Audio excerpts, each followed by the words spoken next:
How are you guys? Good. Yeah, going good. We're chilling out. We're in the old Electric State cave and having a beer and chilling out, mate. How you doing? You doing all right? Yeah, pretty good. I'm sitting here at the Helhammer Hangout cave with a glass of what is that? I have water in this tonight. I've got this munted mug here, so that's about as rock and roll as I get. But cheers anyway, man.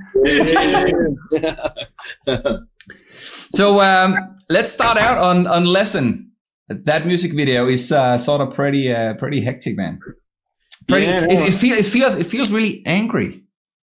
So the song's kind of a little bit angsty. He's got a bit of angst in there, but the video clip, I mean, we should definitely do a shout out to Dave who came in and helped us out. Yeah. That video clip's got crazy stories about it. We had like a whole completely different idea for a video clip for it. We were going to have those 4 girls walking around town and having like an image on their backs as they walked around everywhere, and it just didn't work. And so it got closer and closer to the launch date. We didn't have anything. And then I think we came into band practice, and I'm like, what are we going to do? We're going to try and fix this thing. And then the boys were like, well, what can we do? What can we do? And we got, you guys know Dave really, really well. And Dave came down, and he plays the evil voyeur. Yes. That actually sat in the chair that Paul's in right now. The creepy controller. Yeah. Oh, wicked. So, big shout out to Dave. But, it's got a bit of angst in there. It's got a bit of anger. It's about, sometimes people think that they're maybe more important than other people sometimes, and so they might put other people down, and so it's got that kind of angst in there, I guess. Yeah, well, like the whole video is like it's filmed sensationally. Like it's got a lot of really cool effects, and you've got the big what did you call him again? Like the bad guy who's sitting there in the chair. The voyeur. The voyeur. Like Dr. Claw from Inspector Gadget, sitting in the chair. Oh yeah. He kind of struck me a little bit like Bane from Batman on steroids or something. Yeah. Cool. Yeah. He'll be watching tonight too, hopefully. So. Good. And also like the actual the production on that track is thick, man. It sounds sensational. Yeah, well, we got to play around with a Ronin, and we had a lot of people come down to give us a hand. We had a bit of a little Easter egg in there. Our very first video clip, we had Macon Kruger who came down to be in our clip, and she did an amazing job. And we said, hey, would you mind coming down and being in the next clip? So one of the girls that's walking through town is Macon, so that was a cool Easter egg to carry on from the video clip. And then we had, obviously, the boys had their ladies come down. So we had Mrs. Shannon. Yeah, she got to smack me up and nothing more That's how we sold it. You get to slap the boys. And so we had heaps of retakes of that as well. I remember you getting that crack. Yeah, the first take was perfect. Rob's like, let's do it again. Nice. And then again. Yeah, but my missus wouldn't hit you. She's like, going... you couldn't use the shot. Mean it. Come on. My first one nearly rotated my head around my shoulders. Shannon was like, yes. Fantastic, man. Well, you might need to turn the camera off. Then maybe it's a whole different ball game, hey? Yeah. Hell yeah. Awesome, man. Now, let me start out by saying, man, it's a pleasure to have you guys as well, man. Thank you so much for taking your time out on a what is it today? Wednesday night, hey? Yeah. Awesome, man. Thanks for having us on. Yeah, no, a pleasure, man. One of my first questions here is in regards to the actual band name. So, Electric State. Where is that from? It was, well, where's Russ? Unfortunately, Russ is like the main founder of the band. So, it's kind of I think, I'm not really sure where Electric State really came from. There was another name before. What was it before? It was the Pinheads? Pinheads. But that was taken from Back to the Future, is it? Yeah, well, that's Russ's dream name for a band. But Electric State just kind of fit, I guess, the sound of our tunes. We're very heavy, fuzzy sort of sounding rock band, and it just sort of Also, it's like you get into an electric state. Yeah, is that yeah. I mean, we kind of spoke about maybe changing it because obviously Bill and I joined a little while after Paul and Russ got together. And then we kind of play with the idea that should we, and then I always thought it was a cranky name. I always liked it. It's a great name, so. States of matter are always a big sort of thing, aren't they? So, I think it's a state that you get into, like you just said. You get electrified sometimes. Yeah, we might have electricity in the air with some things. Yeah. I never know. It could be a little salute to Western Australia. We live in this electric state, or well, there's no COVID here, so we can electrify it up at the moment. But yeah, very true. Oh, apparently I haven't looked into it myself, but apparently my wife told me that there was something about they were going to open the borders now because the federal government or something. Kane Toad from Queensland, he wants to open it up. Oh yeah, Clive. Jesus. Did he get through? Did he get it? No, I think it's still up High Court. Ruling still got to be passed on that. So hopefully not. I mean, we should be able to control our borders. I think Mark McGowan's done a really good job. Keeping. He's been sensational. Yeah, there's that petition that's going around. I mean, I don't. We don't try to go too political. Signed a petition though. That thing went around today. Do you see it? And they got like 150,000 signatures to back Mark McGowan to say get fucked, Clive. I will sign it then. Yeah. But look, we just finally got live music back, and it would be such a shame to get like a second wave and have to sort of crawl back under a rock again. It was horrible, wasn't it? It was a horrible. From the 15th of March, I think we played our last gig. We had to can the last one. We did. We actually get to can our launch, didn't we, for the next clip? So. We were Devo. We were just on this wave of it was all starting to happen. Had some great gig. It was Amps, wasn't it? Yes, with Amps. And, it was just a fantastic. And we were like, we're not going to be able to do any more because it was. It was the one that was supposed to be at the Bazo. We had Amber down, Hail Mary. It was Yeah, we had it was Hail Mary and Kabashi as well, and some other guys. But and we got to do one of the first ones back though, which was cool. Which we had Ashes Autumn. Big shout out to those guys. We had Cap on. Yeah, I might get the two gigs mixed up. And we had two in a row, didn't we? Yeah, we did 1 week after the other. Great. I was on a chat to someone, and someone's like, you can do gigs again. And I'm like, we'll do it. Whatever you want, we'll do it. Get it in. Sick, man. So did you get up to much sort of during the whole lockdown stuff, or was that just sort of hanging out at home and being all sad and devo about not playing?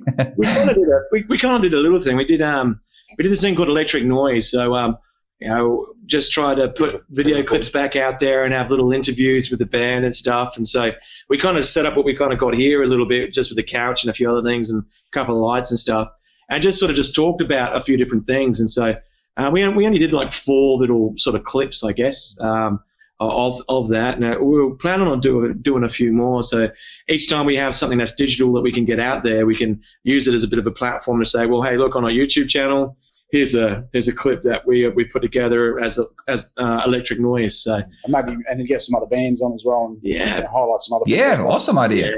I mean, we talked for sure. A really good mates of ours, Applebite, great band. Got to check them out, freaking awesome. We got those guys on for a chat one time during the COVID stuff, and when everyone was in shutdown. And we were planning on getting a few other bands and a few other people to sort of have a bit of a chat as well. And chat with Lou as well, didn't you? Yeah, Lou Menzies. Yeah. So she was talking about she was doing stuff for Around the Sound at the time, and she spoke a little bit about a couple of little things that she's playing in. So she was playing in Alexandra and other things like that. So it's a good vehicle to do, but I mean, we don't do anything like quite what you do, mate. It was very, very rudimentary in its process. It was record and have a beer. I was about to say, I actually did watch the entire episode you did on the Weirdest Blood video. It was like I'm sort of behind the scenes. I think you were interviewing the guys who shot the video or something. Yeah.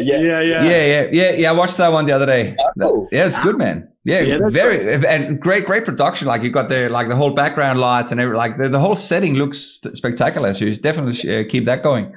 Oh, cheers, mate. I mean, the guys that came down. I mean, big shout out to Nathan Davey and Kaylee Lux and also Maddie Green. I mean, those guys helped us out heaps. Really? I mean, we were so disappointed that we didn't get to do the launch. It was all building up. We wanted to drop the clip, and then the COVID thing started hitting, and we're getting closer and closer. And literally, it was like 2 days out. We said, we can't do it. Like the venue came back and said, we can't do it. So we're like, So I had to do it by safety. So that's why August 7th, we're going to amplify bar and we're going to do a big night then. So be all those guys down there and a ton of other filmy guys are coming down too. So be a good one to come down if everyone wants to meet any film blokes and stuff, like film blokes and girls, I should say. Film crew, yeah. Yeah, we could. Down there. Well, now you're touching on it yourself. Like, we might as well just try and just hear a little bit more about what's going to happen on the night. We're obviously going to finish off just to recap on the actual night again. But tell us a little bit more about what people can expect on the night. So August 7th, we've got some cranking bands on. There's a really young band called Ivy Dream. They're a wicked young sort of indie rock kind of band, and they're just finding their feet, getting a few gigs and stuff like that. And so I was talking to Luke, and okay, yeah, you want John to come down and play? And so they're keen to play. They're going to be opening up. And then we had a couple of bands lined up, and lineups change as they go. We were talking to him at Sean Bennett's house. His 50th. His 50th, which was cranking. Don't say the number. I mean, it was his 21st. Happy 21st again, Sean. Yeah. Which, I'm just going to say, put on the record, he is a bad influence. Oh, bad influence. He forced drinks down. He wouldn't let us leave until everyone left, and it was only us and him, 3 o'clock in the morning. He wouldn't let us leave. We weren't allowed to leave at all. So, no, have another drink. So we were around Shorty's, and we were having a couple of drinks, and Kim was there from the Misfits, and we were like, she goes, what's going up? And I literally just spoke to the boys from Spud Gun, and I was talking to Ian, who's helping him out, doing some sort of managing and stuff for him. And I was like, we want to get Spudders on for a gig. We need to fill this lineup. You're keen to do it. And Ian is just like, yeah. And then Kim walked up. She's like, you got a gig? And I'm like, yeah. But we just filled it. And I was like, I just didn't have the time to do it. And then another band pulled out. We're like, all right, we know the band straight away we want to get. So we've got Misfits coming on, which is great.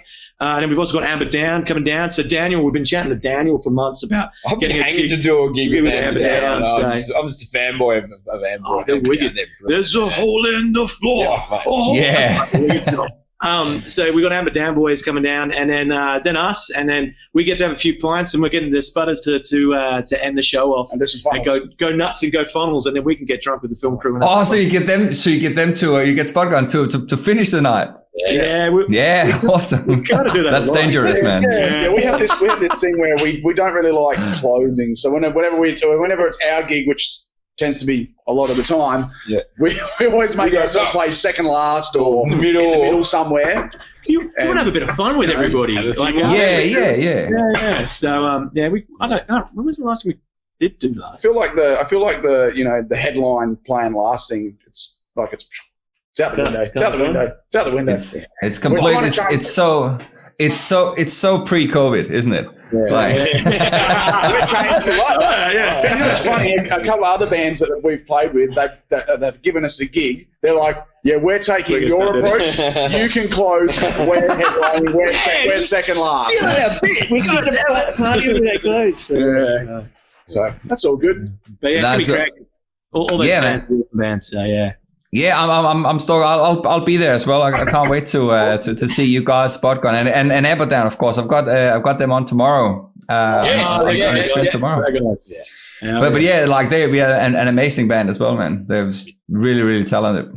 Yeah. Well, a lot of these guys, I bumped into Carl today, so I said I'd give a shout out for another thing that's coming up, Perth Rocks Festival. Woo!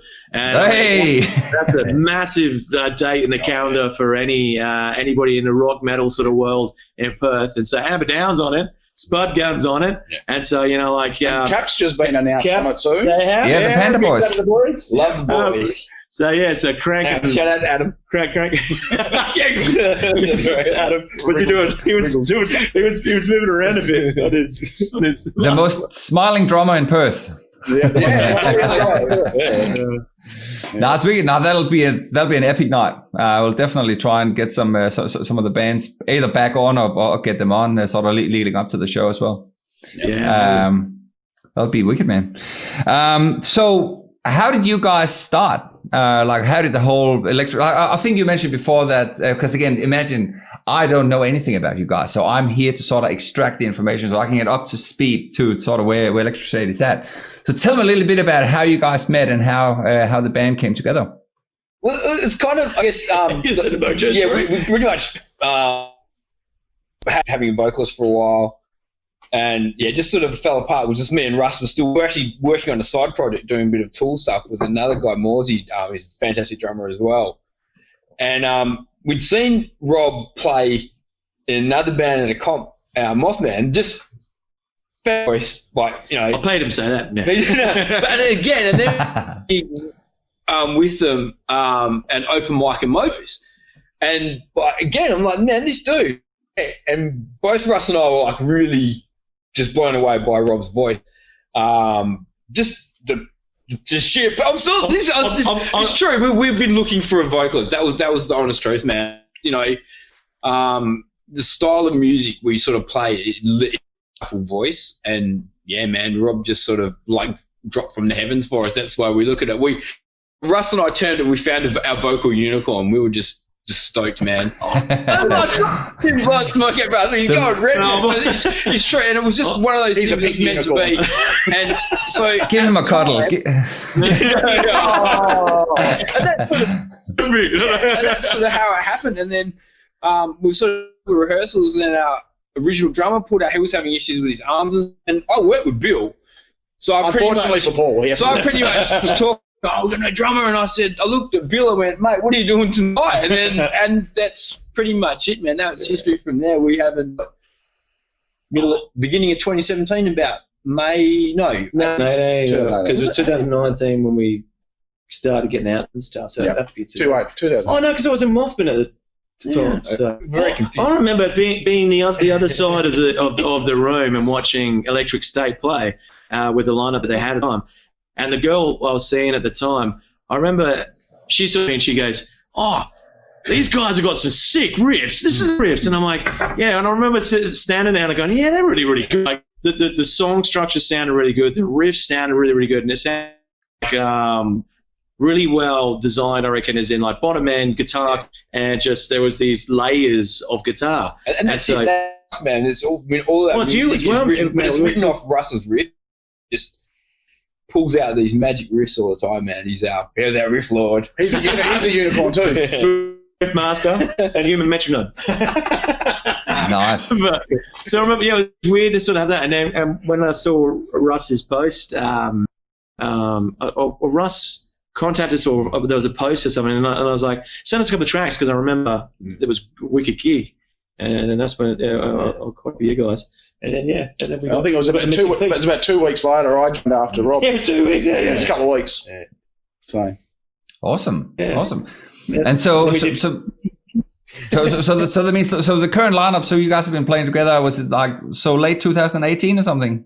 Something like that. Yeah, I think it was around March or something, February, March of 2018. I think. And we played our first one at the Indie Bar, wasn't it? Indie Bar, yeah. So we did about 15 gigs that first year. In that just first smashed it out, do as many as we can. We had a hoodoo where Russ wanted to crack 11 gigs, because that's all he'd ever made with I think it was with different bands. They only ever played 11 gigs, and we're like, we can do 11 gigs. We're going to beat it. And then we did 11 gigs the first year, and then we had a little bit of a comp the following year. We were trying to make sure we did more gigs than the Cat Boys. Friendly comp. It was a friendly comp. Because we're going to play more than you. Because every year, the first year, all I kept saying was, do a lot of gigs. I was like, we have to play as many gigs as Cat or more. And then the second year, I was like keeping tabs. Yeah. Oh, we played this many. Oh, yep, all right. Yeah. We kept giving them gigs too, so we were kind of helping them. And it was like, how did we do it? They're a great band. They're legends, mate. It was the funniest chat on Friday night, man. That was really entertaining. I think they actually mentioned that they played 33, and you guys played 34 gigs or something last year. 34. Yeah. We got it by one. Not that anyone is counting, but no. Only us. Awesome, man. Great. Is it just out of curiosity, because this is something that I've sort of been thinking about a bit over the last couple of days. Like, is there sort of like a maximum amount of gigs that you should be playing in the same city every year? So how many days are there in the year? No. 364. Actually, we actually played about 10 or 12 gigs. Not in the CBD, so we have different places. We played we went to Kalbarri and Denmark, we went down Denmark. Mugger River. Did a few. Took the voice for that. That was great. Dunsborough and Marks. Yeah. Shots of tequila. Yeah. Did a few gigs not in the CBD, so probably only played 20 or 25 shows in town. But I don't know. When that comes up, should you play gigs or should you not play gigs? And a few things that comes in my mind with it, and I'm like, well, I want to play, and I know we've spoken about it a few times. We get in the band because we really like having a beer, getting up and running around, on stupid stuff, and so like we really love it. I know I'm going to fall on my ass, and it'll be fine, But and so like I want a gig. I know we've spoken about it. We'll gig as much as we can. What are you going to say? It's just funny, most fun men walk in and go looking at the PA and the stage, and Rob walks in and goes, "What can I climb on? What can I not? What's going to hold me?" Well, bent that table. So there's a few tables that might not be straight anymore. But I'm trying to work on anyway. No, that's not bad.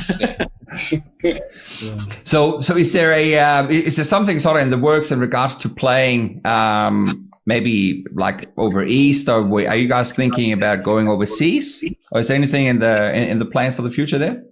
Yeah, we before COVID kind of hit, we were sort of talking about an East Coast scenario going on, and we'd really like to. I mean. Yeah, we just want to get out and play like anywhere, and I think the other thing is getting out and playing in front of other people as well, and different people. So we'll play on any lineup, any gig, as long as the people think we fit the bill for it and stuff. Yeah, we were thinking about heading over east, go to Melbourne, and then probably Ipswich. We've got a few sort of leads in around those sorts of areas and that, and so we've been talking about it. It's something that's definitely with COVID. Yeah, it's a hard thing to try to. COVID. It sort of puts a little bit of a dampener on it at the moment, of course. Yeah. But are you planning on sort of using the time to sort of expand are you expanding your social presence or doing anything else sort of in regards to promoting the band? So, I mean, we've got another single. We were going to drop it at Lyric Lane in May, and unfortunately COVID killed that as well. And so we're actually having that come up. And so we're playing with some other cracking bands on that. And so we're dropping that single, and we've also got another video that we're going to drop with that single as well. And then also, we've just been in the studio as well. So I've been down the last few weekends down at Elemental Studios down in Fremantle. Andy Hill, he's just opened up his rooms down there. We've recorded with Andy at his other studio called Jeff's. I hope it is called The Jeff's. No, Jeff's. Jeff's. I should know that. Yeah, that's right. Jeff's studio. So Andy's looked out for us, and. So we've got a little bit of a connectivity issue at the moment here. Doesn't like me. No worries. There you go. Are you back? I think we're good. Yeah. It's just like we had a little bit of a slow connection. I don't know if that is at my end or something. I'm just closing a couple of windows here just to see if we're back. We can see you. We can hear and see you. Yeah, good. It's just like I can just see like it gets a little bit pixelated from time to time. And there's a little bit of a lag, but it looks like we're sort of back on again now. So tell us a bit more about the recording. So we're down at Elemental Sound down there, and so drums. We've done the guitars. We've got a bit more bass and guitars to do, and there's some vocals to do. So a few more days down in the studio, which we'll be doing the next couple of weeks. And then so we got them. We've got a few things organised already for next year regarding dropping those singles and perhaps some other elements there as well. So we're trying to work that strategy of staying out there. We want to play. We want to play with other bands, want to play gigs, and want to play on whatever bigger gigs we can. So I think staying relevant out there and dropping things out there as we go is definitely a way to go. Yeah. I mean, it's tough, isn't it? And I know, like you're saying, it's how many gigs should you play? And it's just it was one open mic we did, and it was Sophie from Tired Lion said to me, because she used to run the open mic night down at the 459.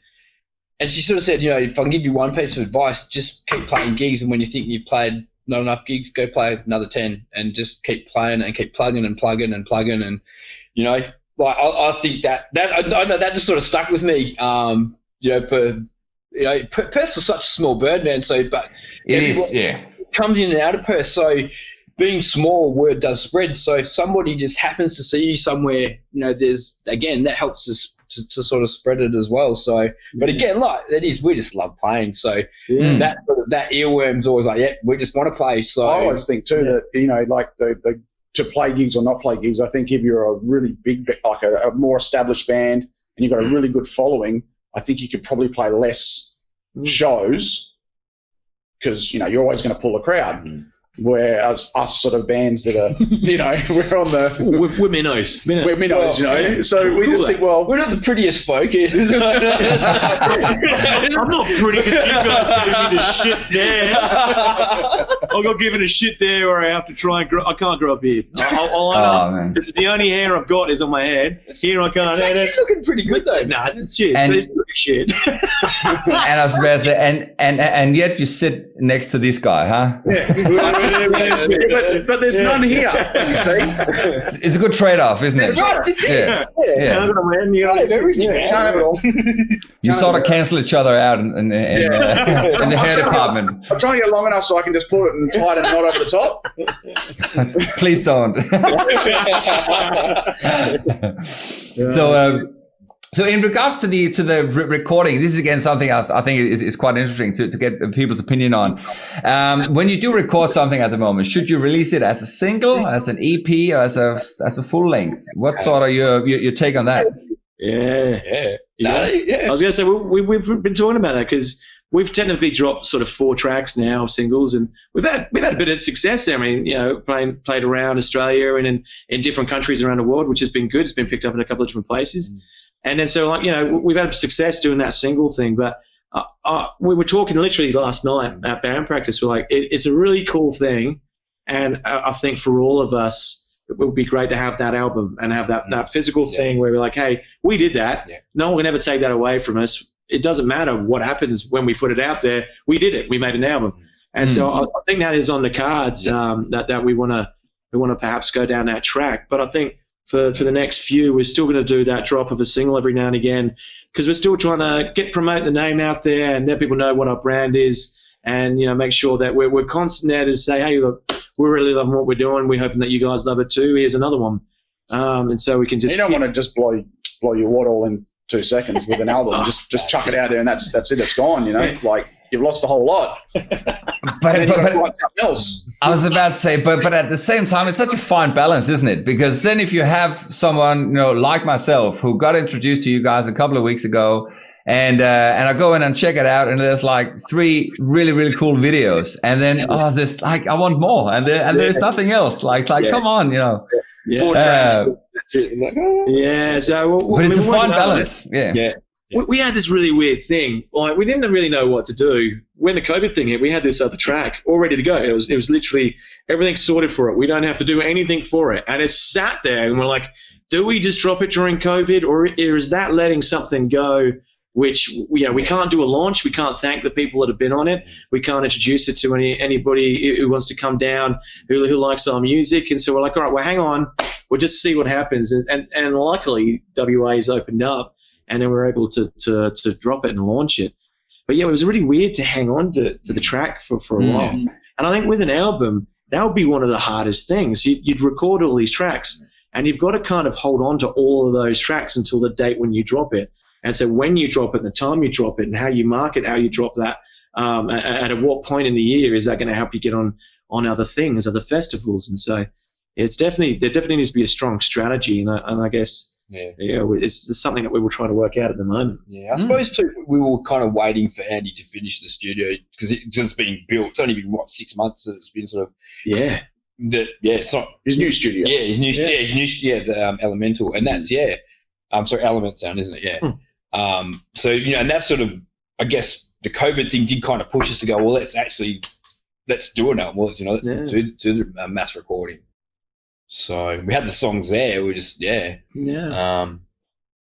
hopefully we'll plan an attack. I mean, we've got our next single that we'll drop soon, and then we'll then plan out the other 2 to go. So we're literally waiting on a couple of dates just basically to come back to us. And so once we've got those dates, we can announce them really. So So it's, I guess we'll let you know straight away when we're dropping those dates and be like, yeah, hey, for sure. Come down. Hey! Then you come down to sing and always get people to sing. I'll give you a megaphone. You can sing through a megaphone. I've heard about that megaphone. We'll get back to that one later. Brilliant, you can come and play a song. I can get off the drum kit and go and stand in the crowd. Oh, the pressure is on. Pressure's on. You know what? Adam from Cap keeps saying he wants to play a song too, and I might have to let him at some stage. Well, why don't do that? I was about to say, why don't you give me one of the ones you have to play, and I'll practice it, and I'll let you know. And I can stand and have a beer. Yeah, that's it. I'm curious to hear what you were saying before when you're mentioning about the strategy. So again, when you so you're going to record these kind of songs now, you're going to drop a new single. What else have you sort of planned in regards to sort of making the most of that? Obviously we'll try and do as much press as we can with it to the extent that we can, being minnows. But definitely, I think visual media is a massive thing, and we've definitely had a thing where we want to try and drive the visual content. I mean, every webpage has some form of visual ad, promo, song, whatever it is. Every band, any established band, they know the value of having a music clip as well. So people can listen to music on the Spotify and they can drive to and fro from work and listen to it on the radio. But when they go and visit your sites, you need to have that visual content there. So it's definitely on the cards that we'll continue to do music clips. And so we've got one for the next single that we're dropping, and where there's also another one that's semi in the pipeline, but that's for an older track that. Well, I mean, I could just say about Light It Up pretty much. We had a track we dropped last year in September called Light It Up, which is where we went down south and we took the Commander boys down there, and we had a clip, and unfortunately we couldn't drop it, and then we had to do some pickup shots. Basically, there was some stuff that we didn't get to film, and then when we could finally get to film it, unfortunately, then all the bushfires happened in Australia. Shit, yeah. The video clip was very much about fire and flame and lighting things up, and so we just went, it's not right. We can't drop it. We can't use what we've got, and so we didn't drop a video clip for it. And so we're looking at. We've got that footage and we've got other footage, so we're wanting to still do that. So there's still some more visual media out there for that song. And that's it. I mean, it's a political song, isn't it? It's just, sticking it to the man. That's what we're doing. And so I think that helped to change our perspective of what we wanted to put into a clip as well, isn't it? So, which is cool. But yeah. So yeah, we definitely want to try and push that visual content. So I guess to promote singles, it's getting the name out there. It's also making sure that you try and get it under the nose of anybody that is relevant to help with that relevant, help getting the song out there. And so there's a lot of work behind the scenes that only bands ever know what happens with. I'm sure you know as well. There's a constant email, and I think it's also a constant send out. There's that you have to remain relevant. You have to remain constant. There has to be that drip feed so people don't forget who you are, especially when you're new. And who's in charge of that at the moment? The guy with the gift for the gap. That's right. I dribble lots of shit. I'm the shit dribbler. But yeah, I don't know. I don't know. I'm lucky that my role was the job that I do. I'm near a computer and I can stay back a little while after work and throw a few things together and throw things out there. So I got a bit of luck there, I guess, on that front. So I do sort of say to guys, hey, can I do this? And they'll be like, well, what do you want to do? And we'll have a talk about it at band practice. And then, the other thing as well is these boys do lots of stuff as well. So, we all take sort of turns running different elements of the band. And so, everyone's sort of on the social media. You always have to stay that constant. But then, setting up for DistroKid and stuff like that, Paul handles that side of it.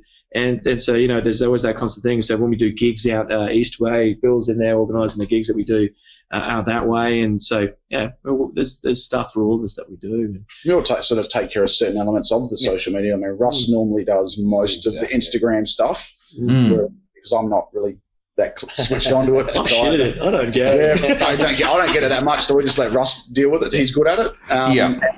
between the three of us, we sort of deal with the Facebook stuff. Rob deals with most of the events and. My MySpace page doesn't work anymore. Yeah, and I think mine and Paul's main role is to spell check everything that Rob I'm the shittiest speller ever. Everything he does, you're like, Rob, spell check that. This is wrong. He's like, oh, goddamn. No, you did sort of pretty well when you and I were emailing. I'll give you that.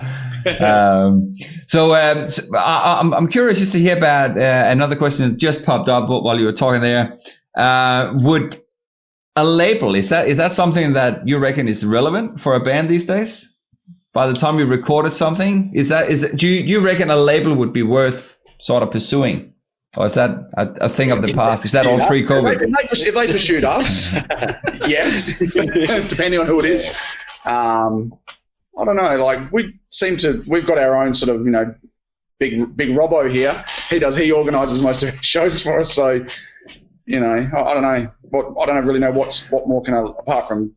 So, I can give you an example here. So, for instance, like one of my mates back home in Denmark, they recorded a full length LP, so like a full album, and they held on to that for I think nearly 2 years before they released it, because they were shopping it around to try and see if they could pick up a label. Yeah. And it varies so much who you're talking to, whether a label can help you or whether they can't, or whether it's something you should pursue or whether it's something that's, a thing of the past because everything is, Spotify and YouTube and all that anyway. So it's sort of like, I think it's a great conversation to have, to see, to get bands' opinion on how they want to sort of get their music out. And if it is, again, if you guys reckon a label would be relevant for you. It kind of depends on the label. I agree. It's an interesting conversation to have because it all depends on their PR arm. It all depends on their A&R department. It all depends on what reach they have. And so if it's just a distribution style sort of label approach where we've already met those distribution arms ourselves, then there's no point in signing on it. But if it's going to somewhere else where it's meeting a different market or meeting a different continent or meeting a different area, bigger pond, then it would be definitely something to grab onto. I've heard of people signing labels and then it kind of really bites them in the butt. And then the other thing is hanging on to songs for so long. I don't know if we could do that. There's a lot of relevancy in our music, I suppose, and that's probably the other thing. Like, so there's so much like genreification of music, if I can use that, as if that's a term. I don't know, but we're not indie and we're not metal, and we're not, and it's I guess what a record deal, whatever, is going to push what is popular at the time. I mean, I've got a young daughter, and Billie Eilish, Taylor Swift.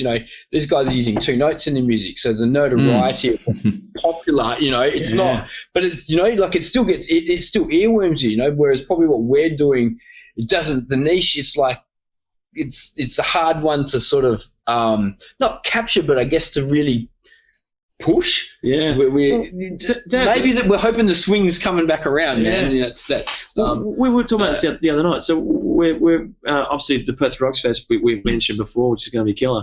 But then also we're doing the Metal United show as well. And so we kind of feel like we're in this mixed bag. And there's other bands too. I'm not saying it's just us. Yeah. I'd say there's other bands in Perth that are doing it as well, where you can kind of play in a punky vein, you can play in a rocky vein, you can kind of play in the metal-y vein, and you sort of choose the songs appropriate for those gigs. And so I think it would be hard for us to jump on a specific label if it wasn't correct to the niche that we're in, but we're not in a niche. But then, so it's a hard one. But if there's any labels out there and they're interested in songs, I mean, of course, we would be very facilitated for that sort of scenario. What about something like again, I'm just thinking out of the box here, but say for instance, if you're going overseas, maybe getting like a touring partner or something to do some collaboration, like do some gigs overseas, would that be something that would be of any appeal to you? Oh, definitely. We've had conversations about it as well, and so we definitely see that as being something we'd want to do in the future. It would have to be for the right timing and the right, all those things need to obviously meet up so we can still fulfill what we have to do here with what we do. And we all have family and work commitments and stuff. You have to make it work. But given the opportunity to do it, I mean, it's definitely on our radar to play with more people, in front of more people, and with more established bands and more touring bands. And so to do the tours as well ourselves, definitely on the cards to try and push to go for that. We did have some stuff. Well, yeah, we had a couple of things lined up, and unfortunately, again, COVID killed it. We were going to play with the Screaming Jets. We had their tour that was coming through Western Australia, so we picked up those dates, and unfortunately, that's been postponed now. It looks like it's still on the cards for next year. They're looking to still come over this way, but obviously it all depends on this COVID scenario. So, we definitely would want to do it as long as the timing's right and we're able to do it and it sort of works. I don't know if necessarily it's something, though, that is needed for a band. What I mean by that is, there's lots of people that go, oh, you need that to have the tick of that box. That means you're that type of band, or you need that, and you tick that box. That means you're that band. I think for us, it's very much that we'll do it when the time's right and when the opportunity arises. We'll push for anything and try and do whatever we can, but at the same time, it all depends if it's the right time. But so overall sort of ambitions for the band, where it's something again I love to sort of try and pick Ben's brain on that as well. Have you got sort of a specific goal in mind, or are you just sort of more chicks at our shows? No, should we tell them about world domination or not? I've said too much. Yeah, look, to fill a stadium, that'd just be unreal, man. That's to like Optus or something like that. I think we had like in the early stages, it was like, oh, we want to play at these venues, so we gave ourselves we want to play these places. And now we've got probably another 2 or 3 that we still haven't checked off the list, and then it'll be like, oh yeah, once we've done that, and then Optus, we'll play Optus Stadium. Next month we're going to sell it out. So we've got Wembley, we've got Optus Stadium. I think the thing is none of us have grand illusions of, like quitting our jobs and being rock stars and making millions. I just think we just like playing music, and I like playing gigs. I love being on stage. I love looking out from behind the kit, and you can see people's faces trying to find where Rob's gone. And they're watching The Maniac, or they're looking at that bad. Or they're looking at Paul because he's so handsome. And the photogenic man in the bed. Or they're just drooling over Russ's tone. Oh yeah, people just standing there like, oh. So it's cool. I just really enjoy that. If something came of it, and we got to get, and someone said, oh, we want to take you to Melbourne, or we got to play in, someone, if for some reason we got to go play in Europe or in States, that'd be cool. I wouldn't say no, but it's that opportunity thing, isn't it? When opportunity puts itself in front of you, you got to take those opportunities, and I think we're all mindful of that. So whenever we got offered something, we're like, shit, we got to grab that, and we got to work our ass off to make sure that works, and we'll do those things, and then you just slowly sort of grow in that thing. I don't think we have like an end point that we want to get to, but we definitely want to have an album of sorts. I know we talked about that. When that happens, we're not entirely sure, but we're working towards that as one goal, but it wouldn't be an end point. But then also we've talked about we definitely want to go over East and do some tours of sorts as well. And the other thing is definitely get supports as well, so we can play with other people and hopefully expand in that regard. So I guess they're probably 3 short-term goals at this point in time. But I think, as Bill said, we've got no delusions of grandeur of it. We definitely want to just do what we do and do what we do well. We love getting on stage. We love performing. We hope people love it too. Normally we get drunk and give beers and stuff to people afterwards if it's bad anyway. So, it's a win-win. Right? And so, as long as Janice doesn't scream in their ear or I break something at the pub, it's fine. So, we just we kind of have fun doing it, and Yeah. It's just, it's like the main reason why I love to ask again. It's also because again, like where I come from. I know it sounds so cliche, but you know, being from Europe, you know, and sort of growing up with that landscape, you know, where you can jump in a car and you know an hour and a half later you're in another country and stuff. Yeah. So being in Perth is like the polar opposite. You're in this, you know. Like the most isolated city in the world. So you can play Perth and you can play Perth. So it's just like the logistics is just so random in Australia because you really have no other choice but really you can go down south and you can play there. But otherwise you're not going to jump in a van and drive to Sydney. You know, that'll be. No. Well, you would if you were young and carefree and fancy free. Yeah, you know, but we're not young. Too old for that. We're not young and carefree. If you were a backpacker or something, but I suppose we're all getting too old and fat for that. So. Too old and fat. So what you mentioned before, Rob? You mentioned before that you were sort of working with a computer. What kind of jobs are you guys doing outside the band? So I'm lucky where I work as a film lecturer, so I get to play around with different toys and things like that.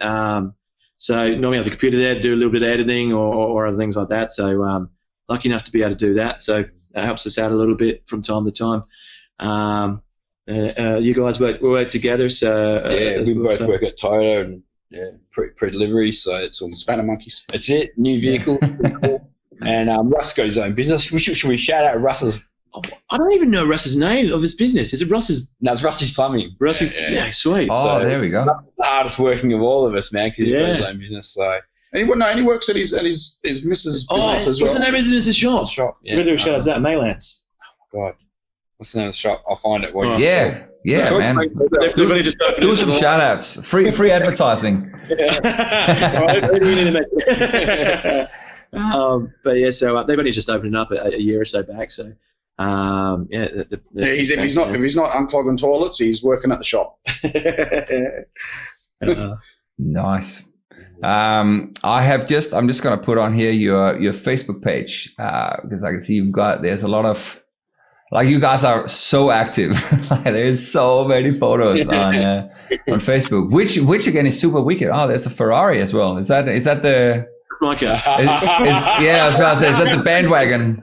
That's the one that we put the drum kit in. That's one of the many cars that we put drum kits in. No, we were recording down at Elemental, and I don't think I'm one to say whose it was. So we're down at Elemental. And then there's Ormsby Guitars is there, and so that's his car. Yeah, it's a cranking car. Nice. We said it was Andy's. We did. It looks it looks good, man. I'm just running through a couple of the well done, Bill, of the shots you got from the studio here.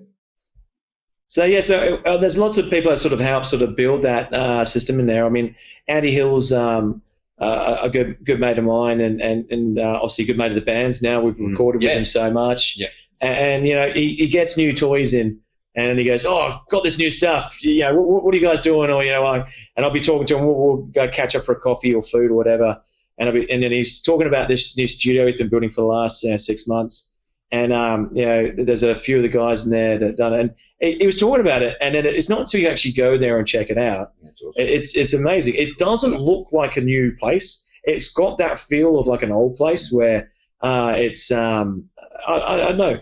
I'm trying to think. It's got character. Yeah, he's really thought about how the construction and that, and the sound in there is really good too. He's able to control it really well, which is great. So yeah, so awesome. No, it looks really cool, man. Yeah. I'd recommend anybody go down and check it out. I mean, a recording studio is a weird thing, isn't it? Sometimes you need to make sure that you have that feel there for some bands, and also tonally as well. You know, different recording studios do different things. But go there, check it out, and you won't be disappointed. Yeah. You'll check it out, and Andy will definitely look after you.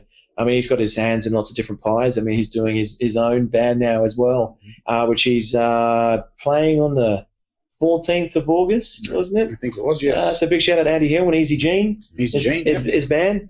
So he's getting out there cranking it. The guitarist is the ex-guitarist out of...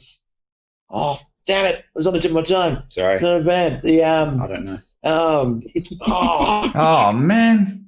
They're a big Australian band and from Perth, and so he's teamed up with I can't remember the name of the band. It'll come to me. I've remembered the store. It's Fireflies Gifts in Mayland, so just around Watley Crescent. That's Fireflies. Yeah, Firefly Gifts. Around the corner from Lyric Lane. It is. Just around the corner from Lyric Lane. It's seasonal. So you can come and see us play, and then you can go get a gift for your partner for going out.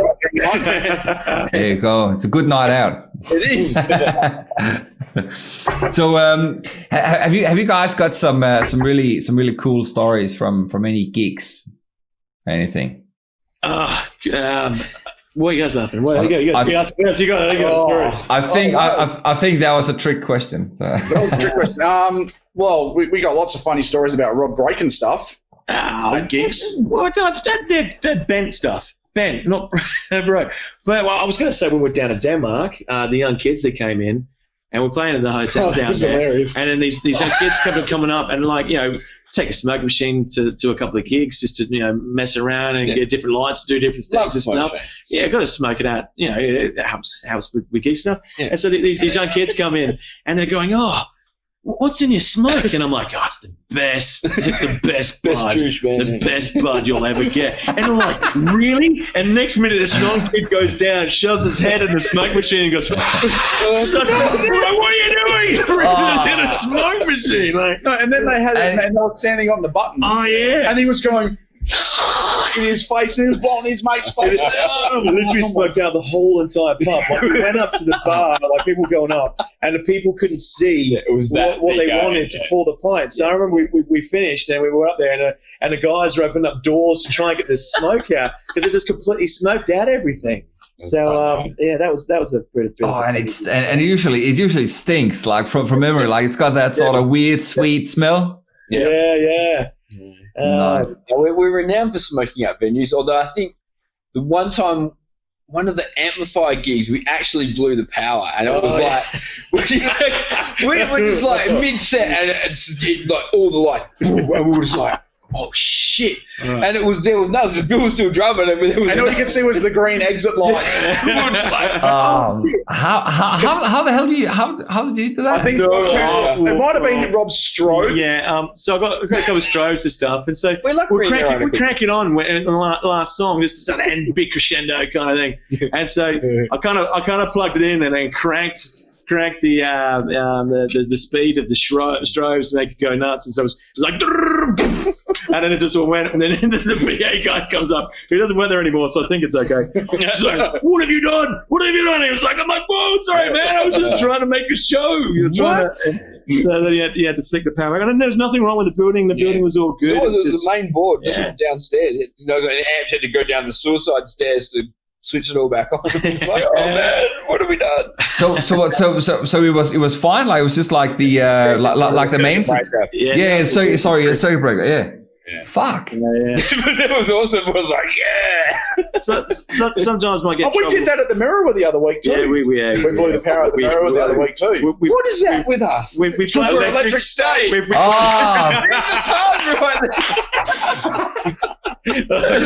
That's perfect. That is perfect. It should definitely come with a disclaimer when you guys get booked out for shows. They trip the bell. They might charge us more. Well, we tend to at certain venues there's a venue we've played heaps at, and they've just revamped it to the Baltimore. Love the Baltimore. Yeah, great new venue. If you haven't been to the new design there, they've done a really awesome job up there. So big shout out to Ian and Big Tomo there for booking the gigs and stuff as well up there now.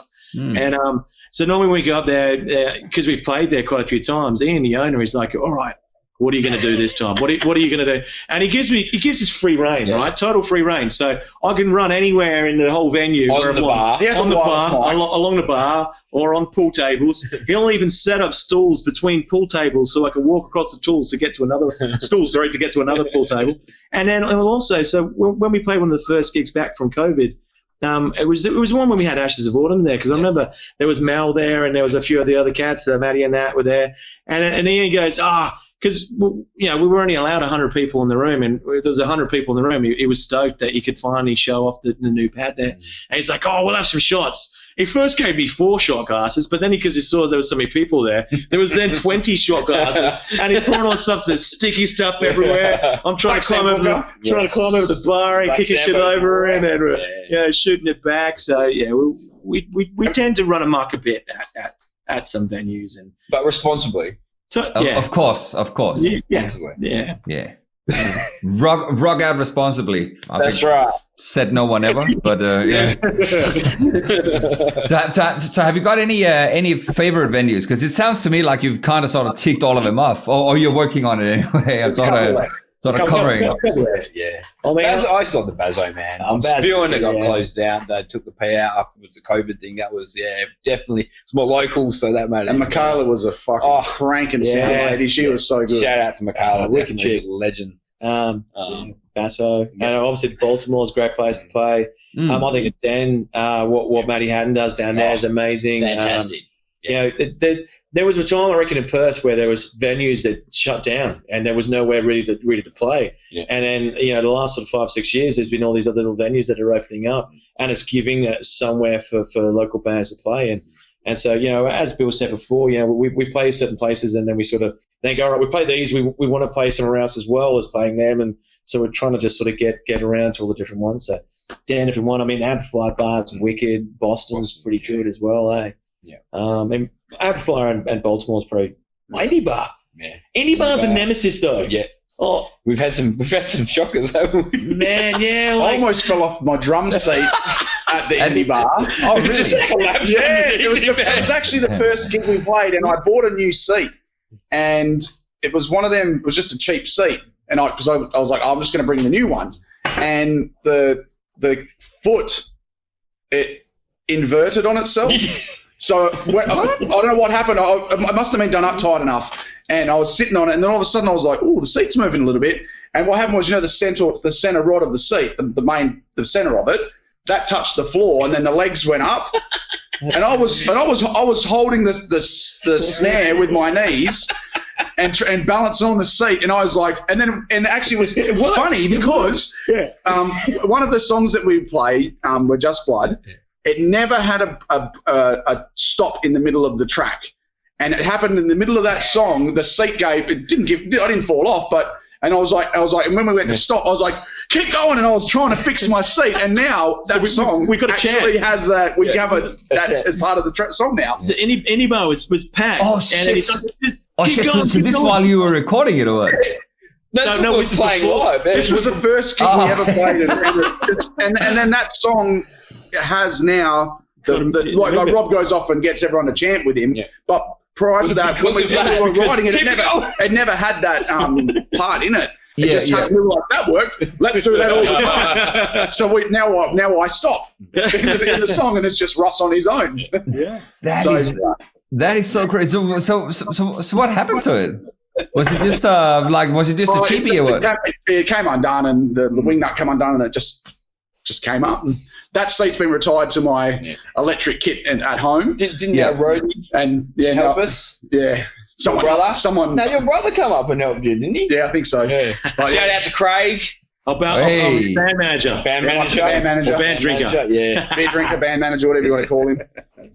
That was a champ. Well, he was in our video clip as well. He was in a lesson.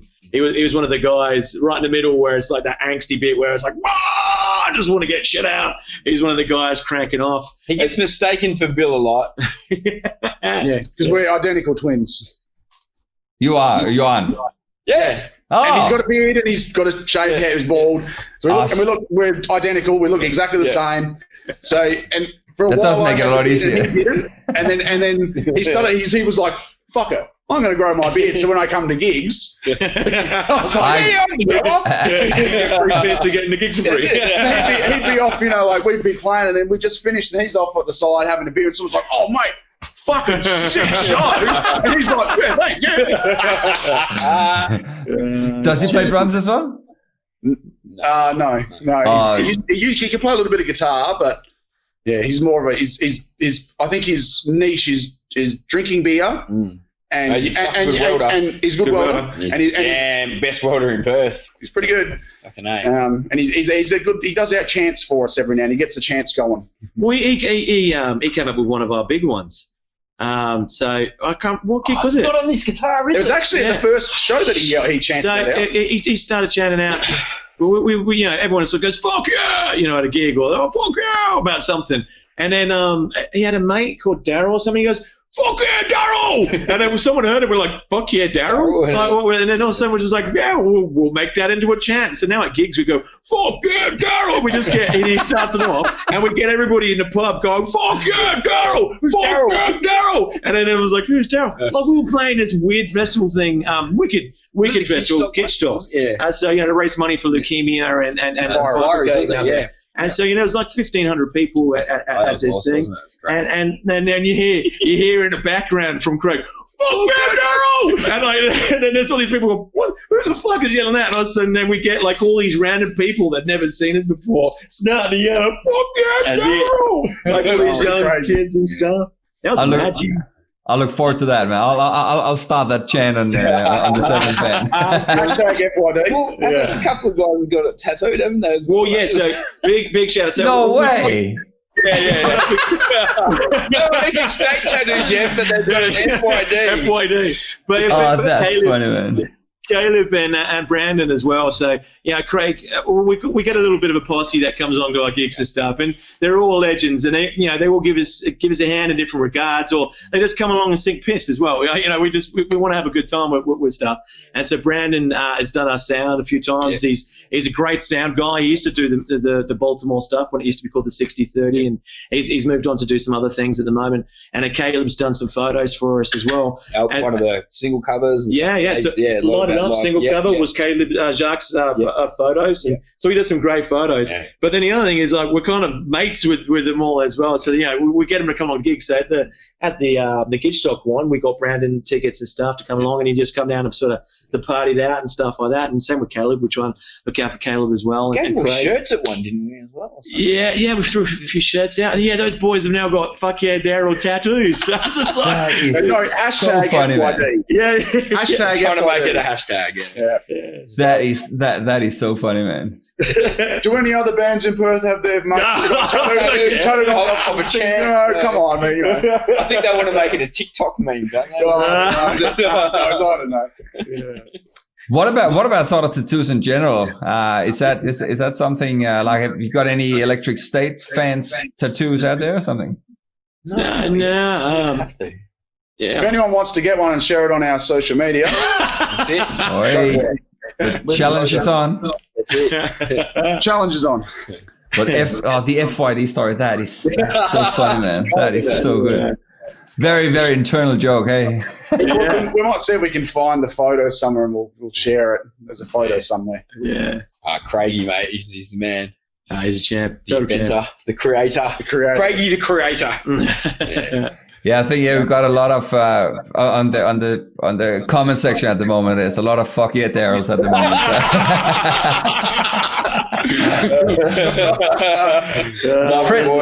Predominantly from Craig Shaw, by the way.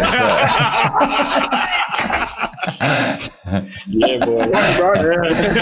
So that's a classic story, man. Love it. You'd think that your brother would get an FYD tattoo. Well, I mean, he invented it. And just put it out there to Craig out there. He invented it, so he doesn't need a tattoo. He's a creator. The pressure is on, man. What about like a thing that I sort of experienced on Saturday? I went to that Sunday. I went to the gig for Hope, and actually saw some of the bands that I've been talking to. This is my first sort of, what do you call it? The first day out that I've had sort of post COVID, and it was so cool to actually meet a lot of these guys that I've been talking to, and sort of put like to see them in the flesh as well, and obviously hear the bands rather than just hear the audio and seeing a lot of photos and stuff. And it sort of struck me about the whole community in Perth, man. How insanely nice people are, and it's so like such a genuine community, man. What's like, because you guys have obviously been in it for some time now. What sort of what's your approach to the whole community and the bands in it? Oh man, it's epic. I think it's awesome. We try and go along shows wherever we possibly can to go and support the other bands, and they do it with us as well. And I mean, on that gig, I mean, Ashes of Autumn were a great band. Band of Misfits from that as well. Band of Misfits as well. Banders. So we all. None of us could make it. We were gonna, but it was just so Sunday this was a weekend for us all, really. Yes, this week old men. Yeah. Well, we were recording and other things like that. So unfortunately, we couldn't go. But I mean, like I hope Ashes doesn't mind me saying this, but with Ashes of Autumn, I mean, I've known Matt for years through when he was in another band called Nothing Pretty, and then Ferret was obviously with Matt when they then did Midnight Revolver, and both of them sort of said, hey, do you know any singers? And I just sung with Kev from Hail Mary and Mel, who wasn't in the band at the time, for a Soundgarden tribute. Which was awesome at Bad and Mel's voice is bombing. Like, she's got a brilliant voice. Insane, and so I went to Matt and Farrah was just like, I know someone there, and so, it's just like, you get Mel. And then that luckily did work out. And then, they're a cranky band. I mean, with the Cap Boys as well, Commander Panda guys. The good thing is that there's so much good music out there, but then there's so much support for it as well. And so I honestly reckon, 10, 12 years ago, there was this sort of, lots of bands out there, and there was this really cool sort of vibe, and there was like lots of people trying to push. And I think it kind of fell away a bit. And it kind of feels that in the last 4 years or so, it started to build its way back up again, and it's got this community again. I do think it fell away for a while. And there's just great guys to go hang out with, and we may partake in a few lemonades too much. But even then, it's kind of the gig. Yeah, but it is just, like you say, there is that sort of bit of camaraderie, and it's we all have a passion of playing music. So, and there it is. It's there's broad genres, but there's still that crossover. Like that gig in itself, there was a lot of sort of mix of bands playing, but it works, because everybody can appreciate everyone else's tunes and what they're bringing to the table as not just as musicians but as people, and that's probably a really big thing. Like these bands that we make, these guys and girls are just great people, and that's a really they want to help thing. They want to help each other out. And so it's like, you need a muso? Oh, such and such is looking for a band. Or such, or you need a gig. We'll sort out a gig. Let's get a gig going. Or if there's how did you guys do your photos? We got such and such to do that. Or how did you do your video clip? Help each other. So it's that's really cool. What we want to do anyway, I guess. So I reckon it's awesome. Yeah, awesome, man. By the way, I'm just going to announce here, if anyone's sitting out there watching and they have some questions for the boys, you can by all means start firing them away now. We'll get to a Q&A shortly. Tell me a little about again, this is something I like to ask everybody who's on the show as well, is if you have any sort of tips or tricks or any sort of advice for any other bands out there. It could be someone who just started, it could be a fellow band or something, but something that you have done that has worked out well for you, or something you'd say this is a really cool thing to do as a band or as a musician. Stickers. Oh, that's a new one. So we had our stickers at gigs and stuff like that, and they've ended up in crazy places, like on KFC windows and like on weird stuff. The doors, entrance doors at Malaga Markets, or a post at McDonald's. I've taken photos. Man, someone's stuck on here. It's all over my mind, KFC somewhere. It's on the window thing of it. So so stickers. We love you guys. That's awesome, man. Keep putting them around. That's the stickers. I don't know. I reckon probably the biggest thing I think we always like to do is we always try and get out and go to a gig, and we do it so we can hang out and have a beer ourselves and have like a band night where we're not worrying about, say, rehearsals or a recording thing or something like that. We'll just go and check out a band. COVID's been difficult, so we haven't done it for a couple of months there. But of course, going out and then talking to the guys. So I got a couple of bands. We haven't played with Flyball Governor for a little while. But, we'd go down and we'd check out those guys play. And, vice versa, they'd come and see us play as well. We played the Civic that time, that those guys come out. So going out and then seeing people. But then the other thing is like talking to people. I mean, it's good going and seeing the gigs, but don't be scared to go up and chat to anybody, because everyone's so chilled and no one ever wants anything bad to happen to anybody. And so I think that's where the community comes in, where you just got to chat. You just got to, you know, I mean, I can't shut up, as you can tell. I'm still dribbling now, so I just that's good.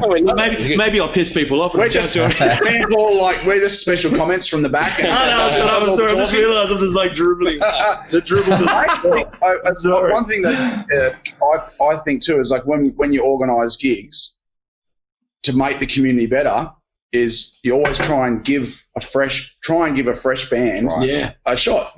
Yep. Like it's always good to play with your mates, but I think it's always good to put a band on that maybe hasn't had many gigs, potentially because, well, they haven't played any shows, so you're giving someone new a go. Yeah. But then you know that the first 3 or 4 gigs, 5 gigs you play, you tend to get a crowd. Like that band will bring a crowd. So it's always good to have a band on that hasn't played many shows because you know they're going to bring people to your show. Yeah. And they're people that will see you play. Or hopefully they'll stay after they've played and they'll see everyone else play. So you're getting a bit more of an audience of people that haven't seen you. I think that's I think we use that tactic a lot when we try and book gigs. We always try and give a fresh band. Play with heaps of different people. I mean, we'll having said that, we've probably played about 12 gigs with Commander Pound. And with Apple White. Kill the bands that we really like. We're like, let's get those boys in again. They're just so cool. I think it's because you can just say, hey, do you want to play? And they go, yeah. You don't have to. Actually, that's another band, Cholak Empress. Boys, and we need it. Oh, man, we got a gig that's coming up that we're just waiting for a couple of things to finalise on before we can announce it. But Cholak Empress is going on it again. And the shit thing is I'm like, hey, guys, we want to give them like a really, really good slot there. Open the show because they're legends. They don't deserve to open, but we're just like, we want to hear them play, want to play with them again because we've played with a couple of gigs with them in the past, and so we've got something else sorted out for them later on in the year as well. So but just get out and play with anybody and any different type of band as well. Like, we'll play with metal bands or punk bands or rock bands. And I mean, we're getting Ivy Dream one for this August 7th gig at Amps, and I mean they're indie rock, indie folky almost. So they're a completely different vein to, I guess, what we are. But having said that, they're a great new young band, and so I think getting anybody on there to do it, you're helping them, and it's making that community bigger and brighter, isn't it? So punk, incomplete us, Bud Gun from here on in.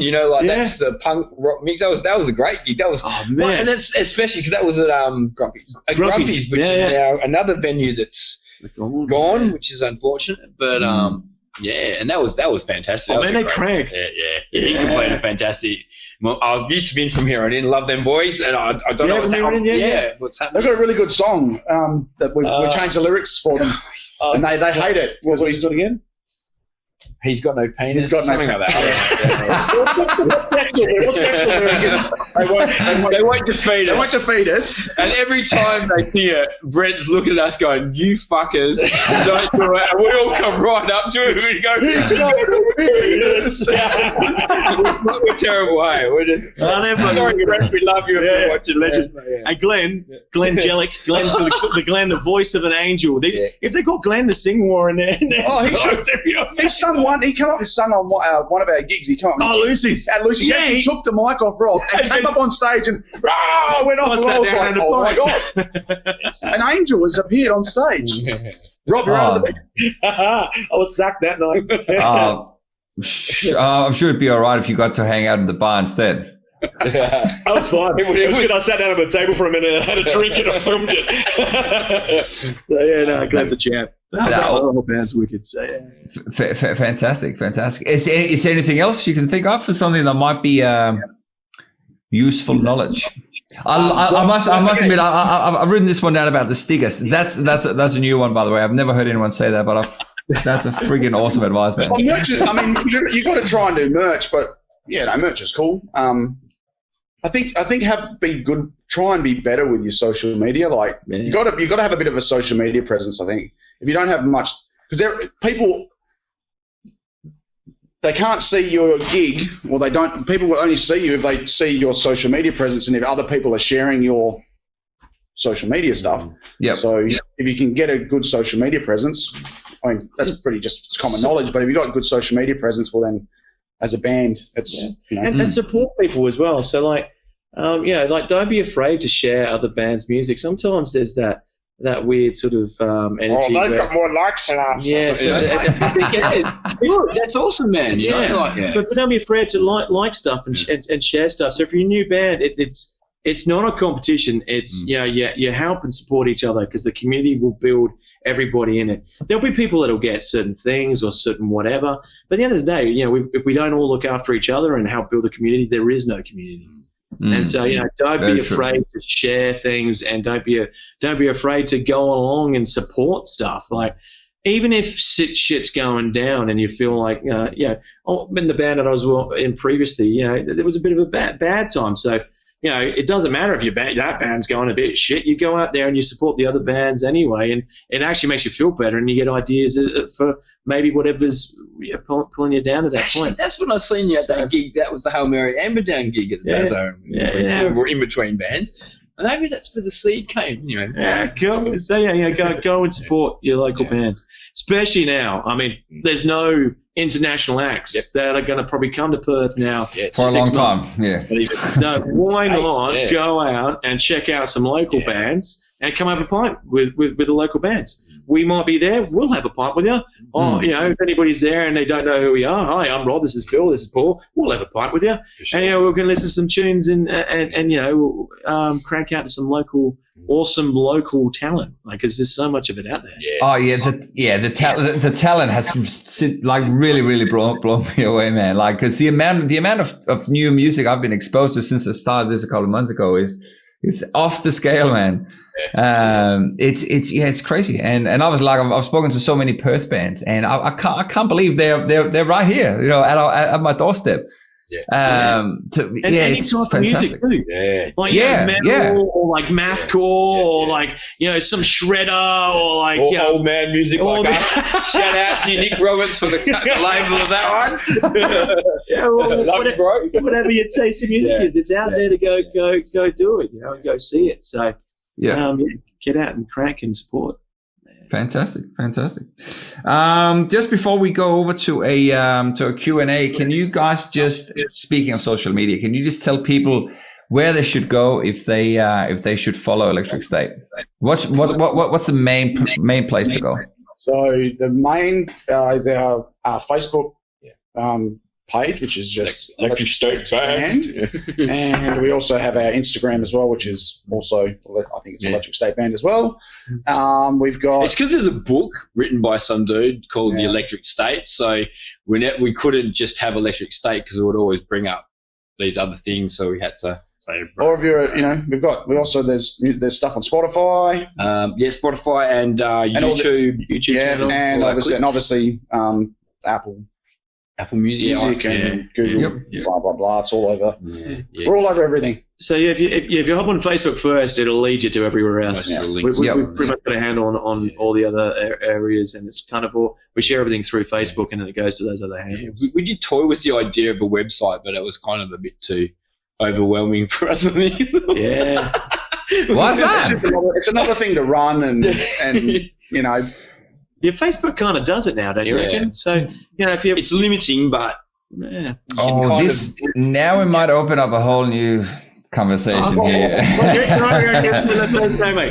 Well, the thing about setting up a web page, I think probably the main thing that a lot of people underestimate about web pages is that that is the main sort of email catchment device that you can set up. And another very important thing about a web page is you can set up your Facebook pixel, which kind of tracks all the traffic you have on Facebook. So it's obviously mainly if you do have a product that you want to sort of target and sort of throw back in people's faces. But that is the main thing about having an actual website. Another thing to actually use a website for is also to you don't really need to update it. Like what you could do, you could have it as a hub that just directs people, almost like a link tree that just sends people over to YouTube, to Spotify, and to all that stuff. So really what you could have, people could go into, say, electricstateband.com.au or whatever the webpage is, and going in there would just point people into the right direction. If you're after our music, go here. If you're after our videos, go here. If you want to check out photos from when Rob has his megaphone out. Here's the photos here. And so you can send people to Instagram, Facebook, and all that stuff to sort of point them in the right direction. But you just have that as a hub. Russ did start to build it. He did have it, and we were going to, and then we just sort of, I don't know, other things happened, and we kind of went off. Got sidetracked with just playing gigs. And we're like, because he did. I remember he had it. Remember he had the design for it and everything. That was last year, wasn't it? Yeah. We ended up. I know we were planning to do a lot of things. I think just the DistroKid thing did so much stuff with hyperlinks and being able to sort of link into so many other platforms. We went, we're paying a subscription for that, so we'll just sort of see how that goes. Because I guess at the time we were kind of, that was just before we really started playing shit ton of gigs, wasn't it? So, but yeah, man, it's definitely, I see exactly what you're saying. It's that maybe you don't really need to update it. Like if you do have it as just as a hub. So really, so you just have, the actual website. You go there and then you have a couple of links. And on that as well, which again, just another thing I'm just thinking out loud here, you could have your electronic press kit as well. So that's easy accessible. You can direct people, like myself, instead of me having to harass Rob and get him to send me photos and shit. You can just go onto the website. Bang. And it's there. So again, just me thinking out loud. But we're happy for any critique and any support, any thoughts. That's one of the things. Sometimes you can get so lost working the other sides of things that other things sort of get dropped or fall to the wayside. It's not until you chat to someone and see a different viewpoint of what's going on that you go, well, hang on a second, there's some truth there. So thanks for the thoughts, and it's something we should look into doing. Yeah, Russ, if you're watching, you're not here, so get on and talk now. You've got to jump out, mate. So get on there and do that webpage. Well, he still has until the 7th, when the launch is up. So you got about a week, buddy, to get it all set up. Russ, get ready. So fuck yeah, Daryl. So. There's another one. All right. Should we jump over and grab some questions, maybe? Yeah, cool. See what we have over here. Actually, before I start heading over here, I can shoot you some of the stuff that I had people send through to me after I put the little post up yesterday. So we had Sean Bennett, who here we go. He was asking about how did you name your megaphone? Where's the name from? Okay, so Janice. So she's loud. She screams. PA operators don't like me having Janice at all. A lot of the time, and so because she's loud and she screams. I name all my instruments. So fetish. The other thing as well is I strap on a guitar, and so it has to be a lady's name as well because I don't want to strap on a bloke's name. And so most of my there's never going to be an instrument called Daryl. But there's a really famous loud singer who was absolutely amazing. And every time I hear any of her tracks come up to Janis Joplin, I name Janice after Janis Joplin. And Janice, so you can channel your inner Janice. Yeah, sometimes I just want to scream and I'll think of Janis Joplin and scream out. But Janice has been with me for like 15 years and has travelled around many different all that's states. Holding it together is all the stickers. It is. No, literally. Band stickers there. So you get band stickers. So any bands out there. You say that. He gets the band stickers to support of other bands. So stickers and it sticks Janice together. There's cracks all down everywhere in Janice. Janice has been, unfortunately, slightly abused, and you should never do that to any lady at all, but she's got cracks and stuff like that, and it's just from the use of Janice. And so literally, if I took the stickers off, she would actually fall apart. There was a couple which I tried to fix, and I just put gaff tape and another sticker on to keep it together. So, yeah. So how did you start playing with a megaphone? How did that? Yeah, I'm a dick, and I don't like it. I like I don't know when years ago. I know where I started being a dick. So years ago, when I was in high school and I was in this band, this is somewhat maybe kind of cool, and I know they really like Metallica. So we're Joondalup Shopping Centre. There was a talent quest, and I was in a high school band, and we were up against like kid dancers, like young girl ballet dancers and stuff. And I'm going to my mates, we're not going to fucking win. What's the point in going in and playing one of our songs? We should go in there and just play some heavy song. We played for him the Bell Tolls in the middle of Joondalup Shopping Centre. Nice. On that same day, an older dude who was on it, he came in and he was like, I can't remember his name, but he was someone of importance.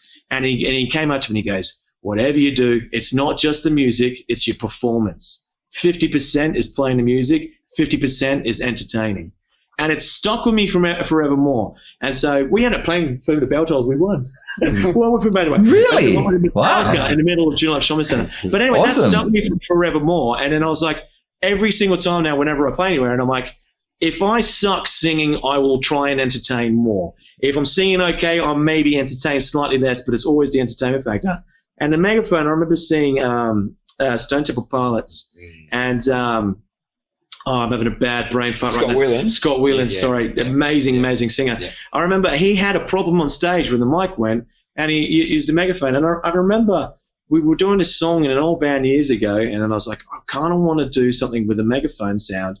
And I went, I'll just buy a megaphone, and I'll just sort of use it. And I only used it for that one song, and then a couple other bands sort of used it. And then it's really only been with Electric State where we love it. Well, like, use it.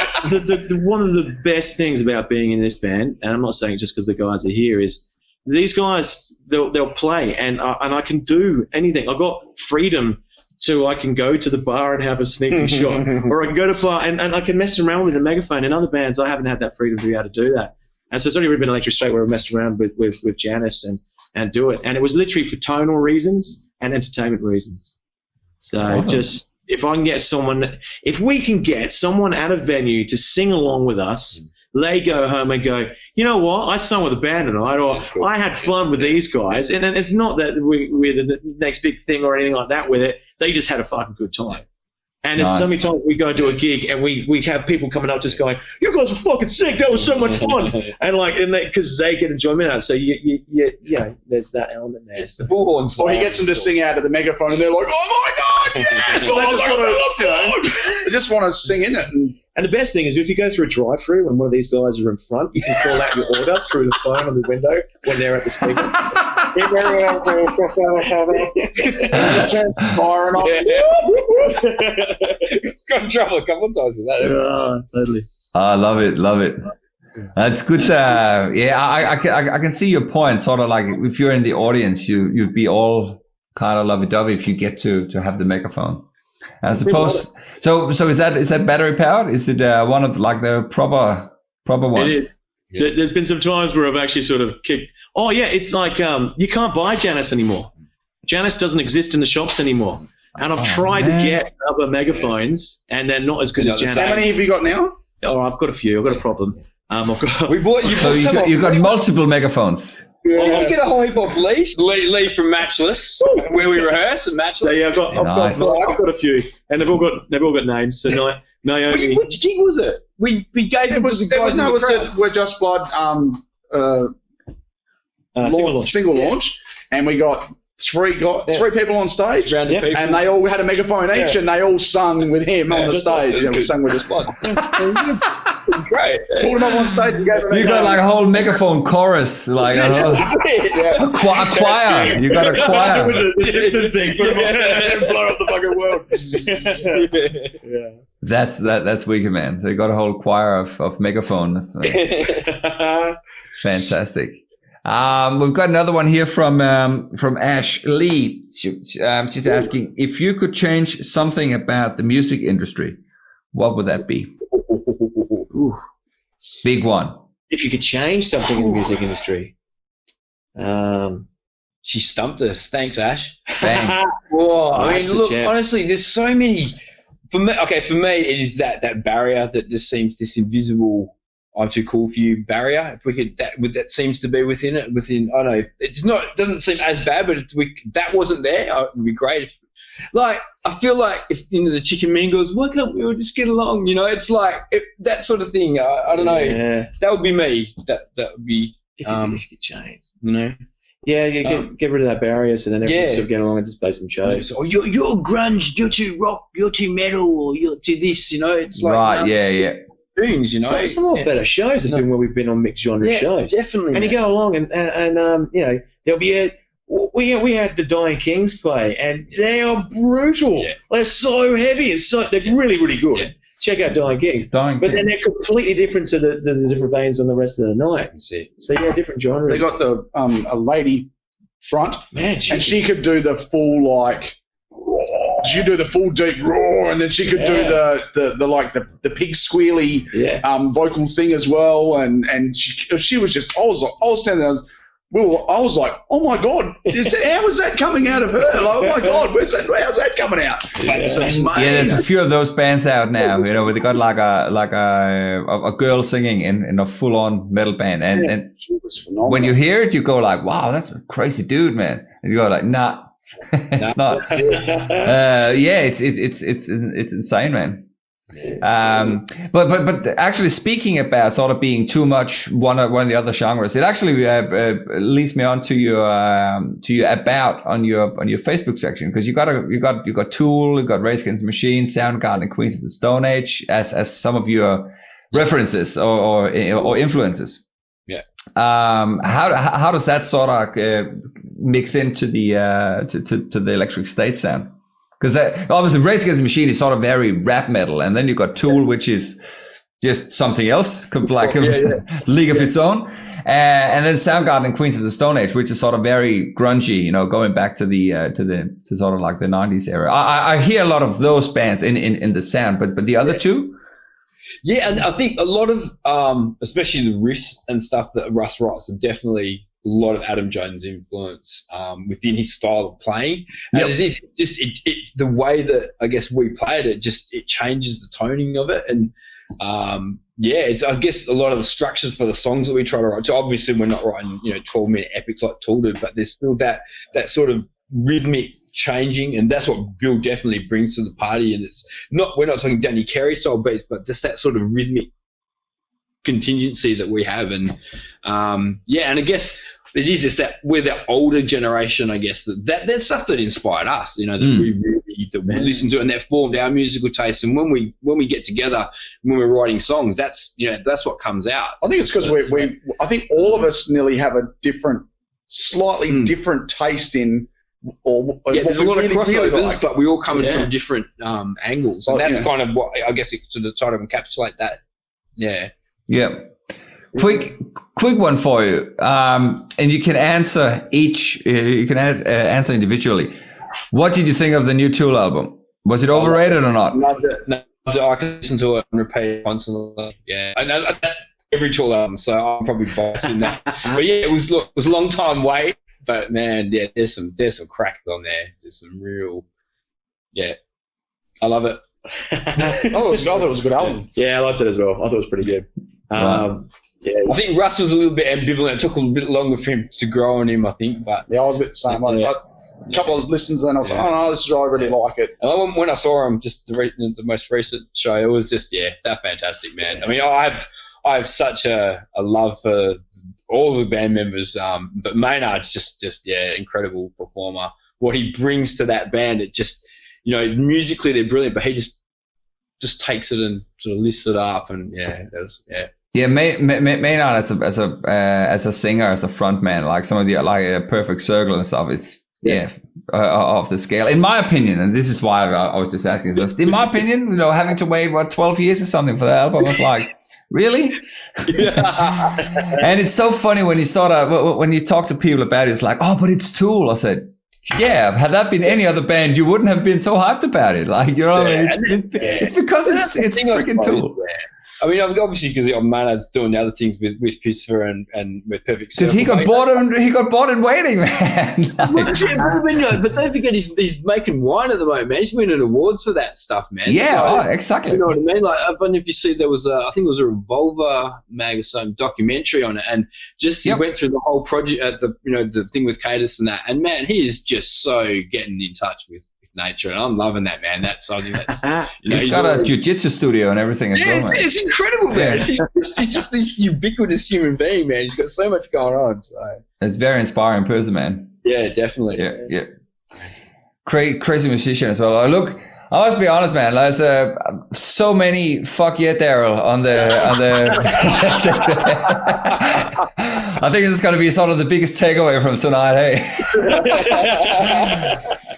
Then we obviously you have Mr. California in Fury. He's saying Electric State are a bunch of sick cunts.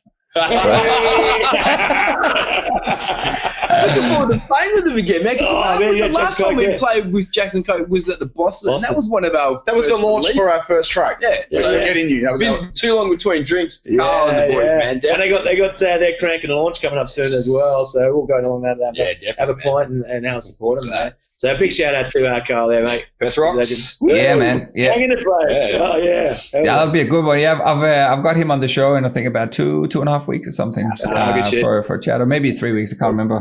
But there's some time in August. Yeah, I met him for the first time too at the gig on Sunday. That was cool. Yeah, that's good fun, man. Yeah.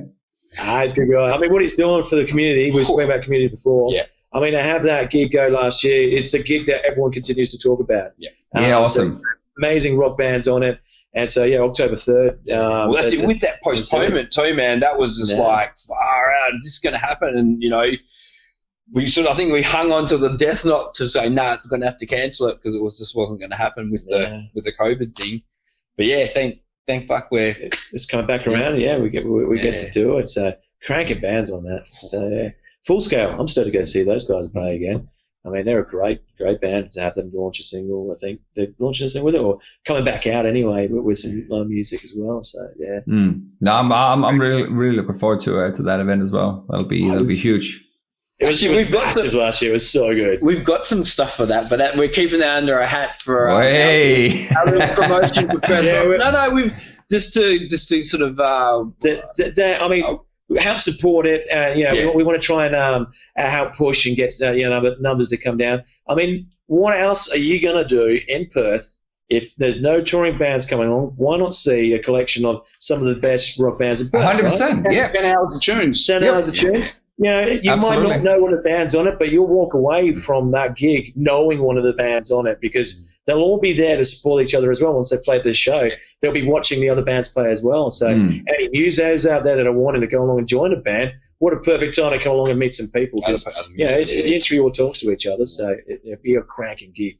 Yeah, so we got some plans about how we can help get a few more things. ticket sales and stuff like that. So and now give our secrets away. Yeah. And now the Panda Boys are going to be on the poster as well. So that's one more in each camp there for a tick for how many gigs you can play, man.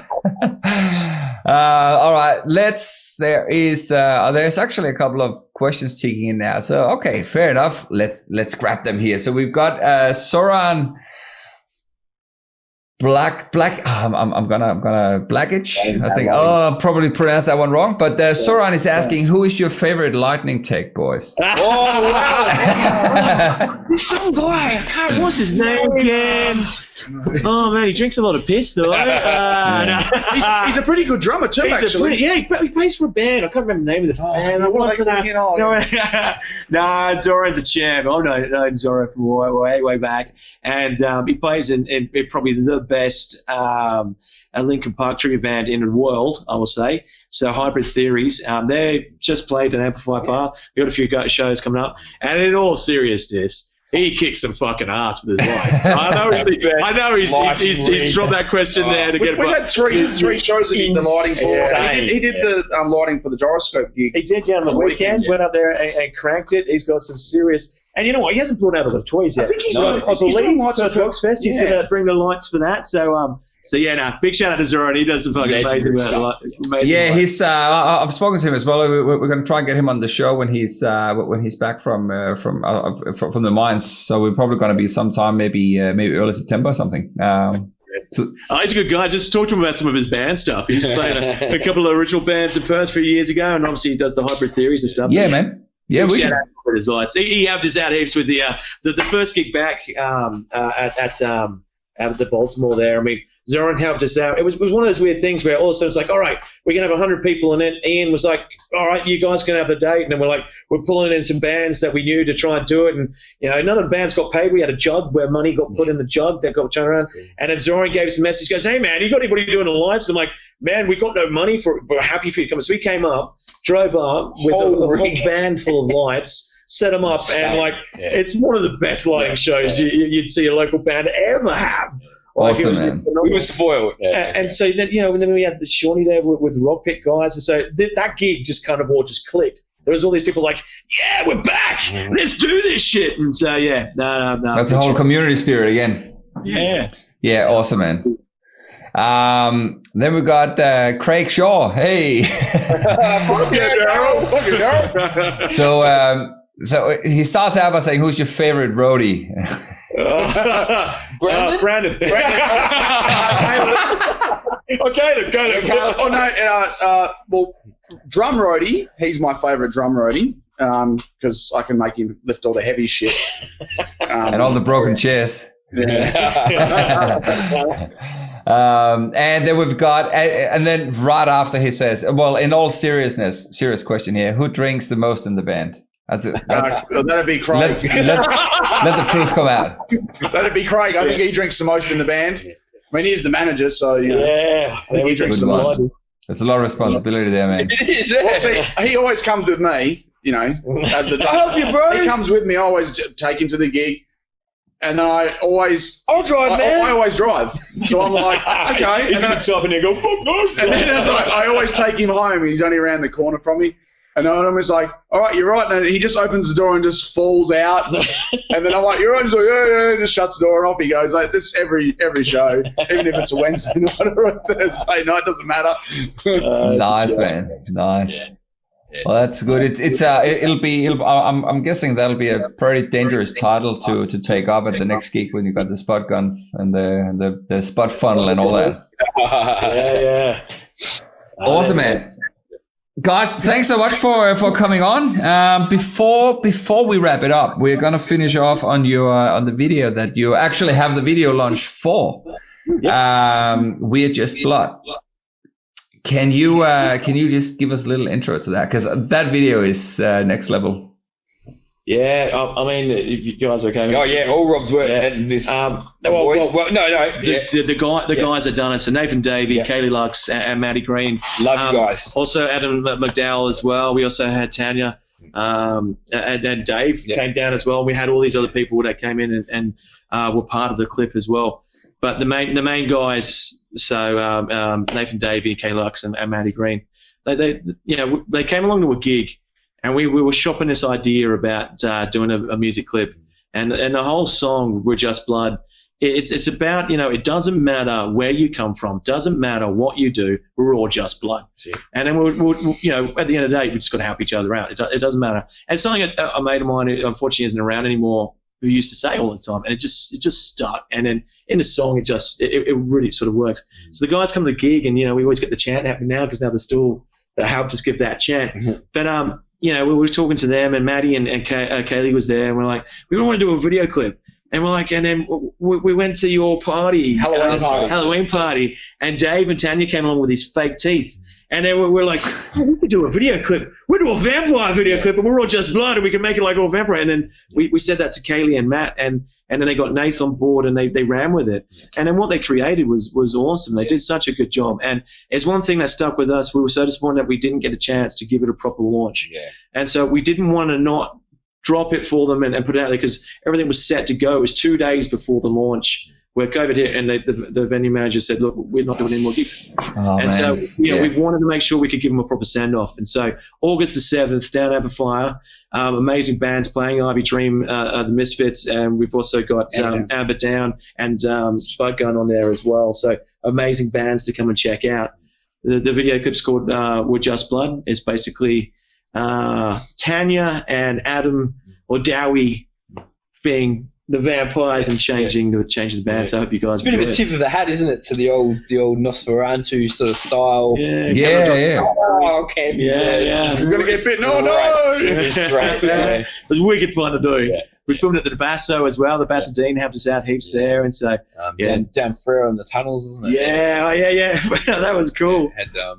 And I suppose at the same time, like we could do another little shout out to people watching. If they actually do want to watch your Electric Noise episode, where you guys are talking about it. That's quite entertaining to sort of get some background story on the clip. Well, you see the guys that created that video clip, and they'll be down on the 7th as well. So they'll be down there to chat about different things, and we're going to get them. Well, actually, I won't say what we're doing.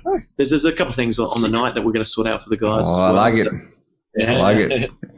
Good stuff. In his megaphone. Hey.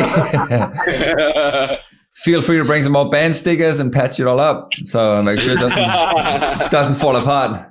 Oh yeah. Awesome, man. Guys, thank you so much for your time tonight. It's been a pleasure to hear about your stories. And again, the 7th, come down, check it out. Amplifier Bar. What time does it start? What time's the doors? Doors open at 7:30 at the Amplifier Bar. If we could do another couple of plugs as well, if that's right. So 7th at Amps. Yeah, go for it. Yeah. Shout it out. But then also we've got a couple other shows coming up as well. So the 15th of August, we're playing down at KNC's Fish Bar with the amazing Black Tui and Commander Pounder are going to be down there as well. Hey! Black Tui, awesome. Oh, wicked band there, Black Tui boys. They're freaking a great band. And obviously the Cap guys are fucking legends. So big shout out to those boys. But then also definitely obviously the Perth Rocks Festival, we've spoken about it a few times. Yep. It's a big day, 10 hours worth of music there. So that's October 3rd. And then also on the 29th of October, we've got the Metal United Festival as well. So Crunch Media and Andrew Massey there running that together. So that is going to be another cranking festival there. So Cage of Hate, Amber Downs on that one as well. There's lots of heavy Dying Kings on that one as well. So, if you want metal, you've got the Metal United show there. That is on the 29th of October. If you want rock, you've got the Perth Rocks Festival, which last year was probably the best gig, I think, in Perth. Yeah. And so this year, hopefully, we'll keep that mantle going there, and if we can help with that. And then, obviously, then 7th of August is the Amplifier Bar for the launch of We're Just Blood. Yeah. Fantastic. Awesome. Guys, I will see you. If not before, I will see you on the 7th, and check out We're Just Blood. Awesome, you're a legend, man. Thanks for your time. All right, no worries, guys. It was a pleasure. Enjoy the rest of your night, man. No worries, mate. Cheers. Thanks so much for tuning in or listening along to the show. If you like the show, please don't forget to leave a 5-star review and subscribe to my social channels. It doesn't cost you anything, but it greatly helps me to build my networks and my chances of getting sponsors to keep this show running.